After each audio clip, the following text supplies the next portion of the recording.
All right, so we are here today with Seth back in his shop, and we're gonna be talking about rear suspension, okay? It's gonna be a talk for dummies, because I don't know nothing about rear suspension. Seth, walk me through this, explain to me like I'm a dumbass, every single little thing, and then tell me what that little thing does, right? This ought to be a interesting conversation. Okay, so rear shock. This little coily thing is the spring.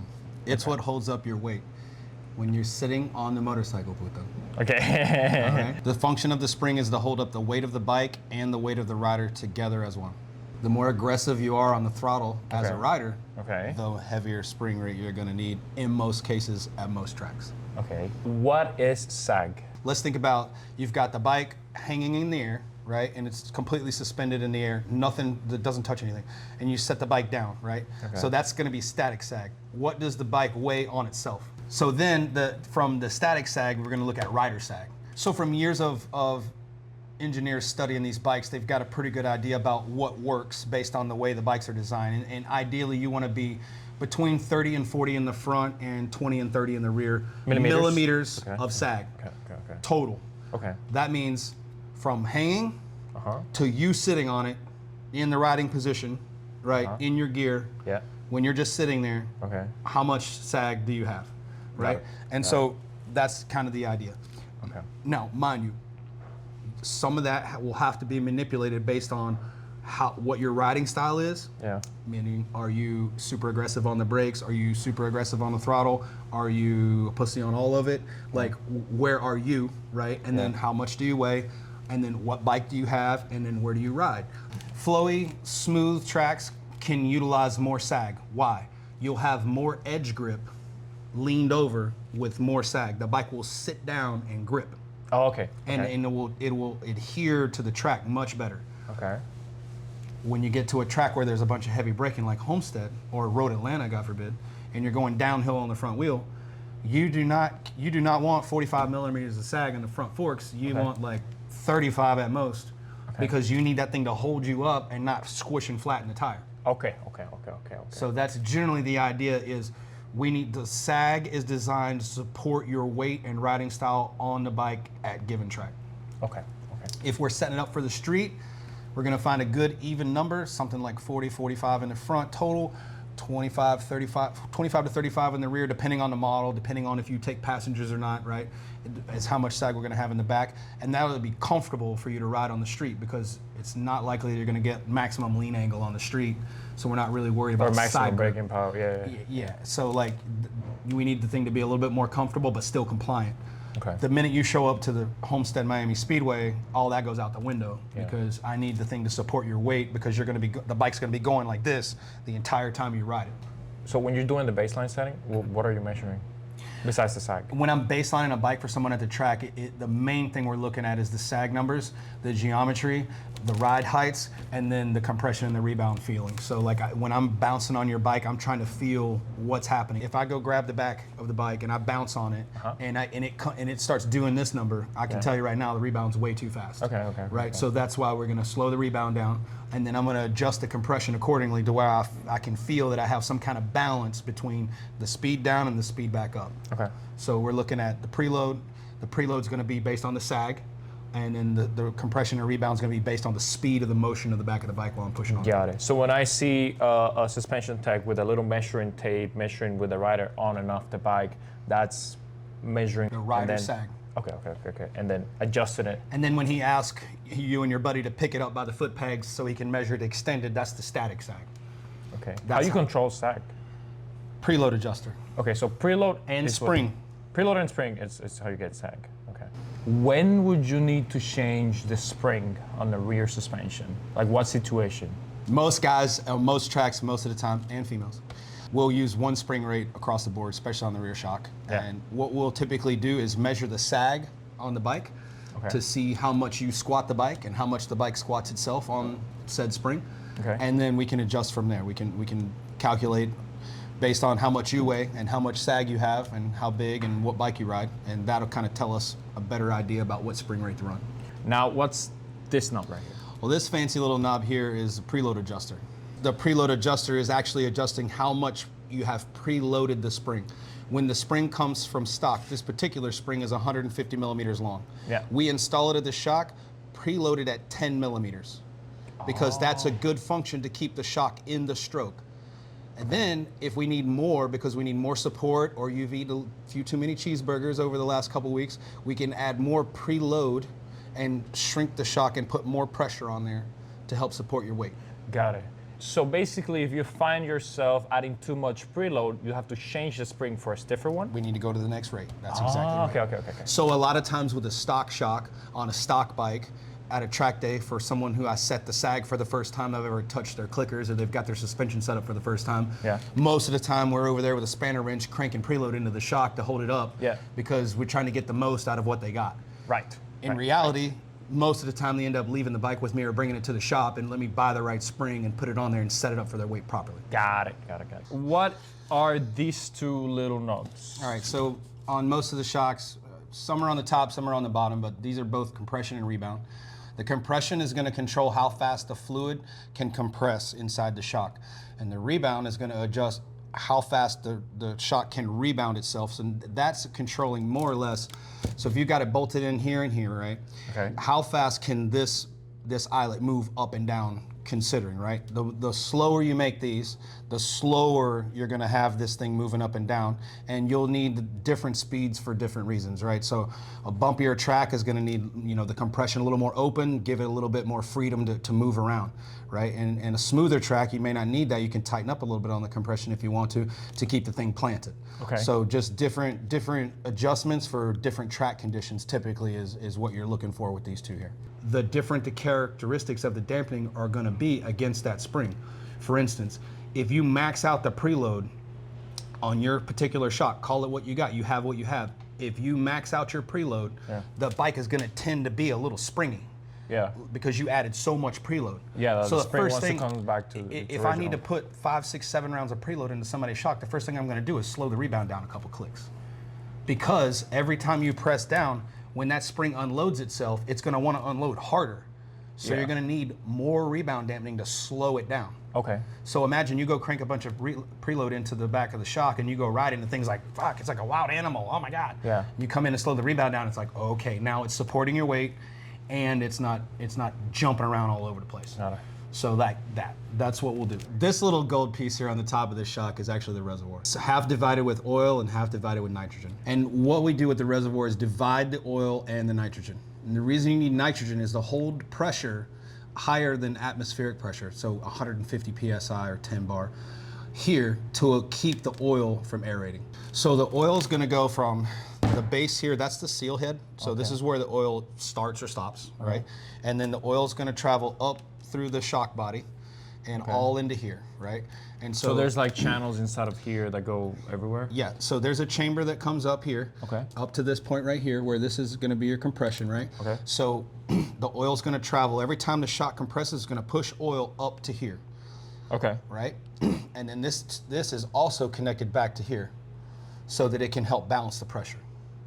And then when the oil goes to come down, it's going to pull from this bottom down here through here. So it's going to push the oil this way, and then it's going to pull the oil back the other way.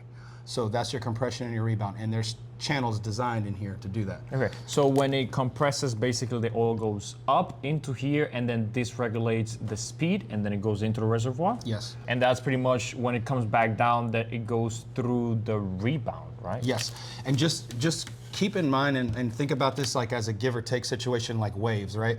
Like every action has a reaction. We talked about that on when we were talking about dialing in your bike and when the thing starts stepping out or doing something funny, right? Yeah. So just imagine that this is fluid and it's always back and forth, right? All the fluid is always together. There's not some compression fluid over here and some rebound fluid over here. All this fluid is very well mixed together and very well put together, and it's moving directionally at any given time. Okay. The nitrogen pressure is helping hold steady, constant pressure on that fluid so that it doesn't get air or bubbles or it doesn't have a gap in the dampening, so that it's always steady, constant pressure back and forth, back and forth. This is a cap with a seal, and then we fill it with nitrogen. Just imagine that there's another one in there, and it's just dividing, instead of the atmosphere to the nitrogen, it's dividing the nitrogen from the oil. Oh, okay. We're just trying to keep the nitrogen and the oil from blending together. Got it. So there's a dividing piston inside this reservoir. Why nitrogen? Temperature. The hotter this shock gets, Okay. the more exposed it is to changing conditions. So there's moisture in the air outside. Yeah. If I take an air compressor and put 150 pounds of air in this, there's going to be some moisture from the air compressor. Right? That's just, there's nothing I can do about that. Okay. But when that moisture gets hot, Yeah. it's going to change the characteristics and the properties of the pressure that's inside here. The pressure could rise. Oh, yeah, it's gonna expand. Yeah. So when the pressure starts to rise, I'm going to start putting more pressure on my compression and rebound Oh, components. so the hotter piston's shock gonna gets. move in as it heats up. Oh, okay. So now I'm causing a whole nother problem. If I go with nitrogen, I'm largely unexposed to temperature change, causing a problem with the pressure inside the shock. Okay, that makes sense. So basically, if we put the nitrogen under a certain temperature, it's not gonna expand as much as oxygen or contract. Right. If I fill this shock at 10 bar of nitrogen and I get it at 220 degrees outside on the back of this shock next to the exhaust pipe, I'm not going to have to worry about a significant change in the pressure. Whereas with oxygen from a regular air compressor, from a regular fill, I would. Oh, okay. All right. So consistency is basically why we use nitrogen. Oh, nice. That makes a lot of sense now. I know mine has an extra one, right? Yours does. There you go. So, what the hell is this? Okay. So this little fancy contraption right here is called a bypass valve. And K-Tech DDS is DDS and TTX from Olin's are largely the same concept, right? Yeah. Dual dampening system, twin tube technology, similar concept. Right. The deal here is that this thing has, instead of having independent compression and rebound valving set up like that, so that's got two adjusters. Each adjuster has its own valve shims inside of itself. Okay. Right, and then inside the shock, the piston that's going up and down inside here Right. is not adjustable. It's just a piston. It's just moving fluid. The control of the fluid is all done on those two adjusters. Right. Got it. All of it is all done on those two adjusters. On this particular shock, this bypass valve, all the oil's got to come here first, and so all of the valving, the shims that are independent there, are all together here. What are shims? Shims are like, think about little nickels and quarters and pennies inside the shock all stacked up together. So like washers? Yep. Okay. And then the more of them you have, or the thicker they are, the stronger the valving is. And the less you have, or the thinner they are, What are they made out of? typically steel. Steel. So steel shims. The more compression you need, the more shims you'll use, or the thicker shims you'll use. There's a whole science and technology that goes behind that we use shock dynos for. Just imagine that, let's say that you take a whole bunch of metal, call it what you want, and you stack it together.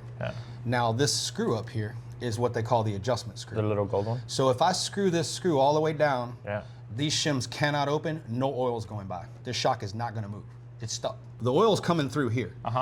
But because of the way it's designed, the oil's got to get through the shims. No, they're sitting like this. Okay, so the And oil the more goes they around? adjust, the oil goes around the shims and then pushes it open. Tighter the adjustment, the more you close this adjustment, it works the same over there. The more you close this adjustment, the more dampening characteristics you will have. The stronger the dampening will be, because it will take more force to move the oil through the shims. Okay. And then there's a whole science and technology about what kind of shims, how many shims, bigger shims in the beginning, bigger shims at the end. There's a lot to that, and that's called tuning. And that's how we can get really specific. Do you want it to be really soft when you open the gas, but when it gets into the meat, you need it to be stronger because you got a lot of horsepower and you need it to really come on nice and slow? You can build the compression stack based on that. You can build it with a ramp. If you've got a little tiny bike that has no horsepower and you need it to be soft all the time, then we can build a compression stack that will allow for you to open the gas as hard as you want, and then the motor's never really going to dig in, so we don't need a progressively stronger compression stack as it gets through the stroke.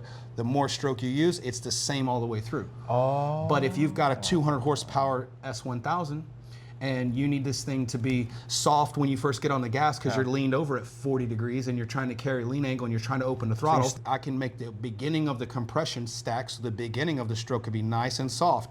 And then the more you squeeze her down, the tighter it gets. That's called progressive dampening. So I can make the dampening of the compression stronger the deeper the stroke. The deeper the stroke is how hard you are on the gas. So if you're taking it nice and easy, you got it nice and soft. Yeah, And then when you're ready to, you know, give it the stick, she's got a lot more support. Oh, that makes sense. That's the kind of some thoughts about how to get real fancy with the damping. And let's say like I'm out there on the track and everything just feels fine, but I'm getting some pumping and some wiggling on the exits of the turns, and the compression feels great. Like I get on the gas, I'm stuck, I'm playing it, it drives, it goes. But like right at the end of the turns, I'm getting this wiggle, and I'm not leaning the bike over too much, and I'm pushing it away, but I'm still getting this wiggle, and I don't like it. Yeah. I can come to the rebound and go, you know what? Let me just close the rebound just a little bit, so I can slow down that rebound setting just a little bit, and then I can get that last little bit like okay. Oh, okay. Or yeah. I'm like, man, I'm opening the gas, and the thing's is driving off the turn. But like for whatever reason, when I first crack on the gas, it slips just a little bit. So then I can come in here on the compression and open the compression up 2 or 3 clicks, and then go run it and see. Okay, well now I can open the gas now. Question: does it run wide off the exit of the turn? No, it doesn't. Okay, I'm good. Okay. So like, or I tried that, and now it won't hold the line. So maybe I need to come back to the bypass and adjust the bypass. Okay. So there's just different levels of how fancy you want to be or how detailed you want to be. And all that goes back to, you know, how much are you paying attention to your riding? And what we talked about, you and I, about track times was consistency, right? Yes. If you're in the 28, we can have a conversation about the exits. Yeah.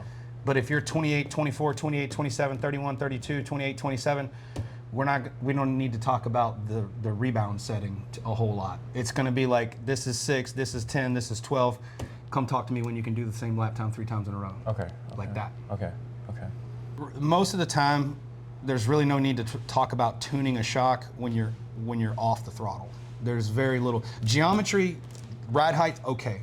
But as far as, you know, if you're thinking about doing something to the shock, we're really not talking about tuning the shock until we're talking about opening the throttle. Okay. Right? And that's because you're going to transition the weight. On the corner entry, all the weight, the load, and everything is on the front tire and the front forks. The minute you let off the brake, the rebound of the forks is going to start to settle into the shock, right? So the minute you stop slowing down, you're going to begin to put pressure on the shock. And then as you open the throttle, you're going to increase the pressure on the shock. Now it's loaded, right? And then everything that happens after that is definitely all on the shock. Okay. Now, geometry will always play a factor in what's going on, but just as far as the feelings that you're feeling that's when you're gonna be looking to tune your shock. So when I come off the brake and I turn onto the throttle, does the thing sit down and stop steering? Or does the thing stay right where it is and it starts to wiggle or step out? Or every time I open the gas, I feel it break loose. I open the gas, it breaks loose. Like almost like if you have a bad tire, like your tire's really old, or you're on street tires trying to keep up with PJ Jacobson at Jennings, you know? So like there's some of that, right? Yeah. And then you go, okay, down boy. Because you got street tires and they're not gonna handle that. Yeah. But if all things considered, right, and you're on your standard normal feeling, you're on your bike, your day, you know, everything's held the same, you would want to say like, okay, what happens from the minute I try to apply the throttle all the way through to the point that I can get it to the lock, or I can get the bike vertical. Okay. So what's happening from when I open the gas to like get the bike vertical? And that's what, okay, is it pumping? Is it wiggling? Is it spinning? Is it spitting? Is it like, what is it doing?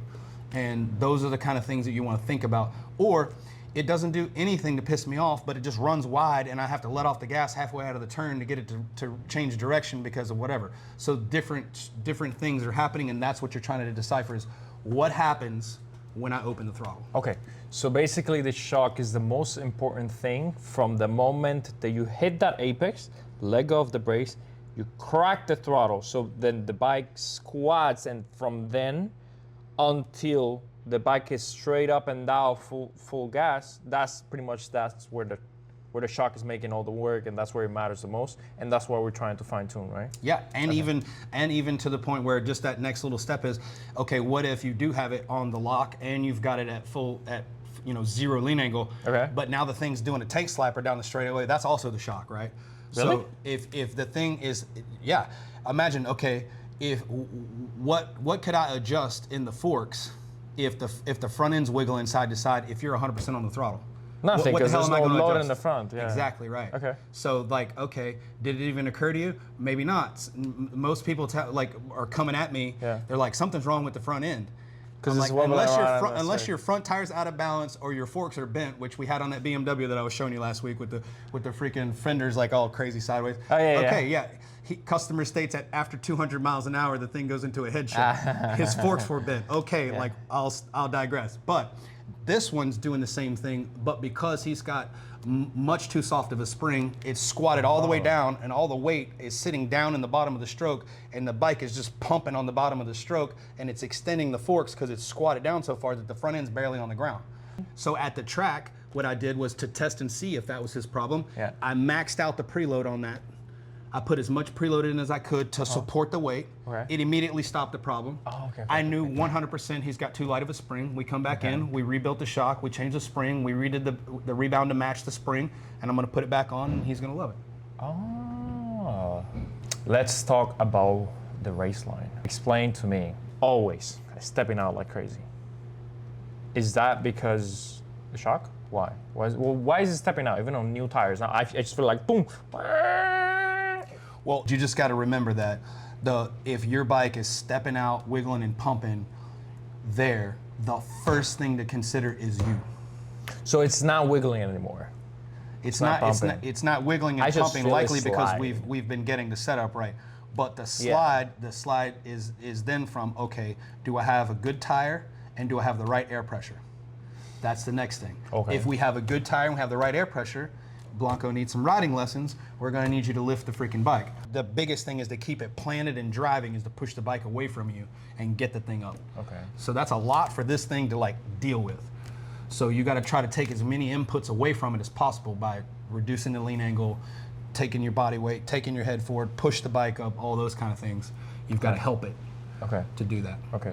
But like a good place to try to tune the bike at Homestead is turn 7 because it's a long right-hander and you got a long time leaned over and applying the gas and coming through the power. Yeah. And then again in turn 8 because you got that U-turn and it opens up big and you're coming from first or second gear all the way to 5th. So you got plenty of time to know about that thing and feel the shock and feel it.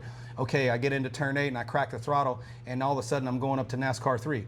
Oh, that doesn't work. So okay, we're gonna go a different route. So you wait a little, you wait a second, you let it turn, you crack the throttle, and immediately it doesn't run wide, but it steps out. Okay, that's a different situation. So you can dissect or take apart what's going on by what's happening.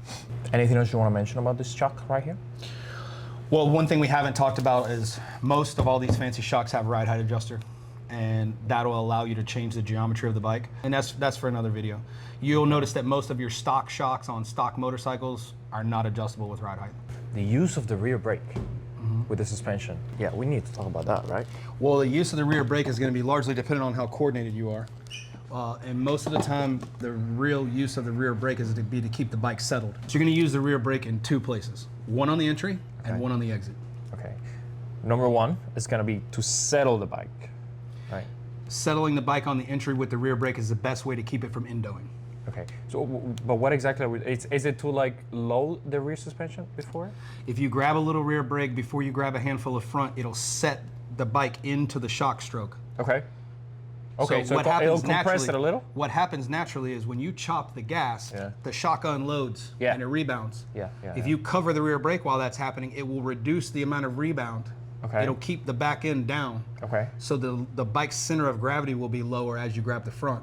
And it will keep that whole transition thing from endoing you. So like you go from gas to brake really hard, all the momentum is going to try to go from the back to the front, right? So you're going like this and then it's going to want to go like that. So if you set the bike down and then grab the front, you'll have much better transitioning of braking if you can cover the rear brake a little bit as you're coming off the throttle. So the whole purpose is for a better transition and smoother corner entry so that the bike doesn't it just keeps the bike settled. It's going to lower, and it will naturally lower the center of gravity of the bike, which will make it harder for the bike to endo. And if you're really aggressive on the brakes, that's typically a problem you have is the bike's trying to endo. Okay. Using the rear brake on corner exit is going to allow you to also add some stability, but keep it from running wide because you've given it too much gas and your line is running you wide, so you need to kind of reduce the amount of speed that it's picking up so you have time to finish the corner. It's going to allow you to finish the corner. Basically, let's say I'm running wide, the bike is pulling me out, and I press that rear brake, it's going to squat the bike a little and then point the front a little inside? Is that what it is? The bike's already squatted because if you're already on the gas on the exit, you've already set it into the stroke. Okay. So you're not really going to change the geometry a whole lot with the rear brake. What you're going to do is slow the bike down. So the bike, as you're rolling on the gas, most corner exits, while you're on the gas, the bike is accelerating, right? So as the bike is getting faster and faster and faster, the farther out of the corner you go, yeah. the more line you're losing, right? Because the faster you go, the wider your line is, right? Yeah. So all you're trying to do is to reduce the acceleration so that you can keep your line. Oh, so it's like a manual traction control? We're stretching, but yeah. Yeah, okay. We're stretching. And before the good TC systems and before the really good wheelie controls, you will notice that the guys that had really fast bikes would cover the rear brake on the exit to keep the bike from wheeling so it would steer. Yeah. Because the bike, after you start taking away so much lean angle, that thing is like, it's still leaned over and it's coming up off the ground and into the air. So you're using the rear brake to put it back down on the ground so you could steer it, because when the front tire's in the air, you can't steer the bike. So they're literally using the rear brake to keep the front end down so they can steer the bike. Mesa told me that he uses the rear brake 70% of the track. Yeah, that is a different conversation because he's a different breed of animal and I love him. But and I'm like, what? He literally uses the rear brake to steer the motorcycle. So he will use the rear brake so aggressively on the entrance of the turn that not only is he using it to stabilize the bike, he's actually using it to change direction. So he will lock up the back tire slightly and skid the back tire. And by doing that, it actually turns the bike into the turn for him. And then he's leaning the bike while it's skidding, and it's still skidding while he's passing me at Daytona. This has happened right in front of me multiple times. And then he's laying black marks on the ground with the brakes until he gets his elbow on the ground, and then he picks up the gas and is doing a wheelie on the way out of the turn.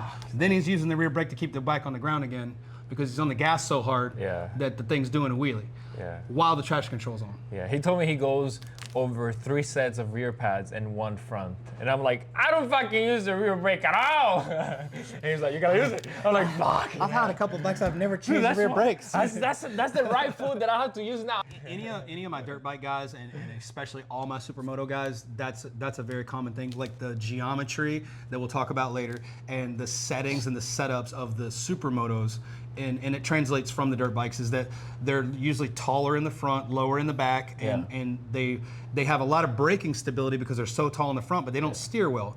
And because they won't steer well and they won't lean far over and they won't turn sharply, if you skid the back tire, you can turn the bike by skidding the bike. And that's what he's doing, is he's learned, as for his size and his skill, he's really good at drifting the bike. So he'll use the back brake and turn the bike with the back brake and then let out of it as he leans it over.